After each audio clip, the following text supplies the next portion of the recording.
Hello, see this? It's a house that I pay mortgage for, but sadly, it's not real. We're currently in my fantasy land right now, the place where I dream of things that might have been. Hi, I'm a man with a unicorn beard. Will you marry me? Not right now, Gerald.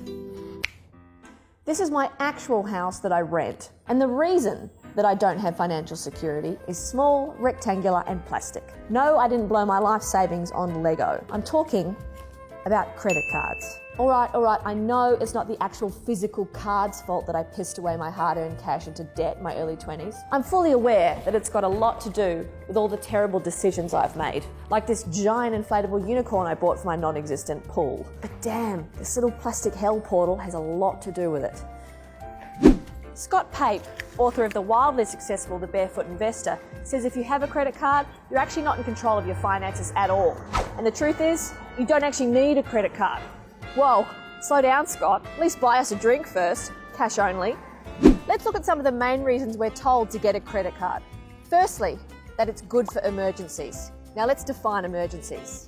Of course, the most immediate thing that comes to mind is a disaster like a fire or a flood or an accident or an injury, but it's more likely to come in less drastic forms, like replacing a tyre or paying a fine.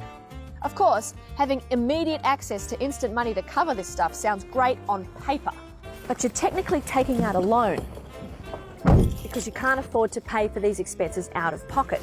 And while it sounds obvious, you're going to have to pay it back.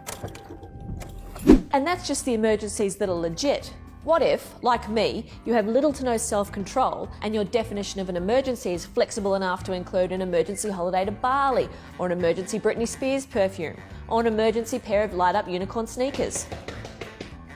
Pretty cool though. That's why credit cards are sneaky on our brains. If you hand over actual mun-muns to pay for an item and that mun-muns goes bye-bye and doesn't come back, then the worth of what you've purchased registers a transaction and it stings a little. 21 bucks? What the hell is this? Is this how much a coffee costs these days? You ordered a triple shot almond latte with coconut sugar, unicorn sprinkles, and a large pizza. All right, fine. Take my card. Whereas if you pay with plastic, which comes back to you, you're less likely to realise how much you've spent and therefore likely to spend even more. Throw in 10 more large pizzas. What people need to understand is if you can't afford it, don't buy it. Just because you can afford it now with make-believe dollary dues doesn't mean you won't be paying for it much later, much longer, and likely much more. Stupid shoes, stop staring at me.